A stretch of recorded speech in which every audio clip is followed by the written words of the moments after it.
મિત્રો કોઈકને તકલીફ હોય અને કોઈકને એક્સિડન્ટ થયો એટલે આપણે એના વિડીયો ઉતારવા બેસી રહેવાનું. નમસ્કાર મિત્રો, તમે જુઓ પહેલાં વિડીયો પછી હું તમને વાત કરું.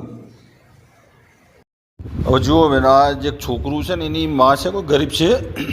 હવે રસ્તા વચ્ચે એટલી ગરમીનો બિચારો ગરમીના હિસાબે લૂ લાગવાથી બેભાન થઈને પડી ગયો.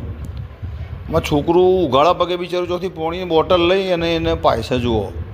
પણ તે જો આજુબાજુવાળા પેલા જો પેલું ચિયો સ્કૂટર લઈને જો આજુબાજુની પબ્લિક જોઈ રહી હે, કોઈ એની હેલ્પ નહીં કરતું. પેલા વિડીયા ઉતારવા વ્યસ્ત થયા હે ને. એ છોકરું જુઓ તમે, એની માનું પોણી જાતે છોટા બધા વિડીયો ઉતારશે, પેલા બધા જોઈ રહ્યા, કોઈ મદદ જ નહીં કરતું. યાર તમારા માટે આ વિડીયો ઉતારવા જરૂરી છે કે આ મદદ કોઈની કરવી જરૂરી છે? યાર તમે જુઓ યાર, આ બિચારું કેટલું નાનકડું બાળક છે અને આ ઉઘાડા પગે આટલી ગરમીનું, અને કોઈને એ હેલ્પ નહીં કરતા. બધા પછી વિડીયો ઉતારે. આ વિડીયો ઉતારે આપણા પાસે ના આવ્યો છે.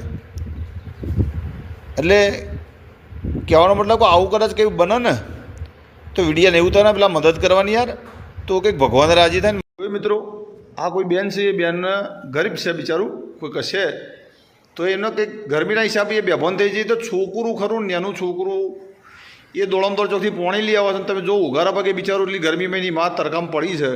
આજુબાજુ પબ્લિક હેડી જાય છે. તમે જુઓ દોડતું છોકરું બિચારું નેનું છોકરું છે અને એની માના મોઢામાં પોણી વેરે છે અને કંઈક પણ કરીને બચાવવાનો પ્રયત્ન કરે. તમે જો આજુબાજુવાળા વિડીયો ઉતારે ના લાગે તો જો આજુબાજુ પબ્લિક જાય છે, કોઈને મદદ નહીં કરતું યાર. એટલે તમારા માટે વિડીયો ઉતારવા મહત્ત્વના છે કે કોઈની જિંદગી બચાવવી મહત્ત્વની છે? શરમજનક કહેવાય. આ જગ્યાએ તમારા પરિવારનું કોઈ વ્યક્તિ આવતી પડ્યું હોય, ખાલી કલ્પના કરો કે તમારા કોઈ પરિવારનું વ્યક્તિ આથી પડ્યું હોય અને બીજા બધા વિડીયો આવતા તમને જેવું થાય. એટલે તમે થોડીક તો માનવતા રાખો યાર. એ સમય વિડીયો બનાવવાનો નહીં, એ સમય પેલી બેનને મદદ કરવાનો છે. વિડીયો તેલ લેવા જાય બધા બને તો. એટલે થોડું શીખો યાર. તમારામાં થોડી માનવતા તો શકે નહીં. બસ બધા વિડીયો વાળા કે એમાં શું તમારે એવોર્ડ કમાઈ લેવાના છે યાર? થોડીક તો બતાવો માનવતા. કે પેલું નાનું બાળક છે બિચારું, કે એની માને પોણી પાસે ઊભું કરે છે. સારી આમ વિડીયો જો આમ આખોય પોણી આવી ગયું કે આ પબ્લિક કેવી કહેવાય આજુબાજુની, એટલામાં પબ્લિક જતી આવતી છે, કોઈ મદદ ના કરે યાર. ગરીબ થઈ ગયું તો શું થઈ ગયું? હમણાં કોઈ કરોડપતિના છોકરાને થયું હોય તો બધું તૂટી પડી છે, એટલે તૂટી પડે. આપણે એક સામાન્ય વ્યક્તિ છે યાર. બહુ ખરેખર આમ દુર્ભાગ્ય કહેવાય આપણું. મિત્રો, આ વિશે તમારું શું કેવું છે ને? તમારા વિચારો જો કરજો. જય હિન્દ, જય ભારત.